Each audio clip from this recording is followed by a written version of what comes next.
नमस्ते दोस्तों, क्या आप जानते हैं कि ब्लैक होल क्या होता है? नहीं? तो चलिए पहले जान लेते हैं कि ब्लैक होल क्या होता है और फिर यह जानेंगे कि यदि आप किसी भी तरह से ब्लैक होल में गिर गए तो आपके साथ क्या होगा। आप सोच रहे होंगे कि तुरंत मौत आ जाएगी, पर नहीं, मौत से पहले भी कुछ होगा। तो जानने के लिए वीडियो अंत तक ज़रूर देखें। तो शुरू करते हैं ब्लैक होल के बारे में।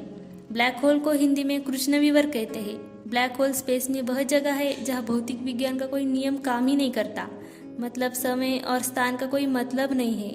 या बस गुरुत्वाकर्षण और अंधकार है। इसका गुरुत्वाकर्षण इतना शक्तिशाली होता है कि आप कल्पना भी नहीं कर सकते। इसके खिंचाव से यह प्रकाश को भी शोषित कर लेता है, मतलब यह कि इसमें जो भी डाला जाए वह बाहर ही नहीं निकलेगा। आप इसे इस तरह समझिए कि जब हम किसी चीज़ पर टॉर्च से प्रकाश डालते हैं तो वह प्रकाश रिफ्लेक्ट होकर हमारी आंखों पर आता है, तभी वह चीज़ हमें दिखाई देती है। लेकिन यदि मान लो कि प्रकाश लौट कर ही नहीं आया तो वह चीज़ ब्लैक होल हो सकती है। ऐसा ही स्पेस में भी होता है। स्टीफन हॉकिंग के अनुसार ब्लैक होल के बाहरी हिस्से को इवेंट हॉराइजन कहते हैं। स्टीफन हॉकिंग के खोज के मुताबिक हॉकिंग रेडिएशन के चलते एक दिन ब्लैक होल पूरी तरह द्रव्यमान मुक्त होकर गायब हो जाता है। तो अब जानते हैं यदि आप ब्लैक होल में चले जाए तो क्या होगा। पहली संभावना है कि ब्लैक होल के चारों ओर एक सीमा होती है, उसे घटना क्षितिज कहा जाता है। उसमें वस्तुएं गिर तो सकती है लेकिन बाहर वापस नहीं आ सकती।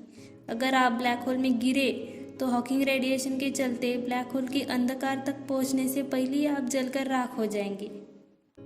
दूसरी संभावना है कि इवेंट हॉराइजन यानी ब्लैक होल के गुरुत्वाकर्षण के सीमा के आसपास भी आप आ गए तो उसके खिंचाव के कारण आपका शरीर लंबा, चौड़ा और विकृत तरीके से असाधारण हो जाएगा और इस परिस्थिति में आपकी मौत हो जाएगी। तीसरी संभावना यह है कि यदि आप बिना किसी नुकसान को झेले ब्लैक होल में फंस गए तो यहाँ पहुँचने के बाद क्या होगा कोई ही नहीं जानता। क्या कोई दूसरा ब्रह्मांड आ जाएगा या फिर आप किसी ऐसी दुनिया में पहुँच जाएंगे जो बहुत ही अजीब है। हालांकि यह रहस्य अब तक बना हुआ है कि ब्लैक होल के पार क्या है। और चौथी संभावना यह है कि ब्लैक होल में गिरने पर आप बिना किसी झटके के ब्लैक होल में गिरते ही चले जाएंगे।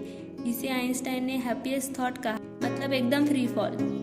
ऐसे में यदि ब्लैक होल का आकार छोटा हुआ तो आपको दिक्कत हो सकती है। गुरुत्वाकर्षण का बल तब आपके सिर के बजाय पाँव में ज़्यादा महसूस होगा। लेकिन मान लेते हैं कि ब्लैक होल हमारे सूर्य से भी काफ़ी बड़ा है, तो आप पूरा जीवन सामान्य तौर पर तब तक बिता सकते हैं जब तक आप भूख प्यास से मर नहीं जाते। इसमें एक दिक्कत यह है कि बड़े ब्लैक होल में स्पेस और टाइम का कोई मतलब ही नहीं होगा। आपकी कोई इच्छा काम नहीं करेगी, आप दूसरी ओर पलट भी नहीं सकते, यानी आप ब्लैक होल को छोड़कर भाग नहीं सकते। मतलब यह एक बात तो स्पष्ट है कि ब्लैक होल में गिरने के बाद आप जलकर राख हो सकते हैं या फिर उसके अंदर अनंत गहराइयों में खो सकते हैं।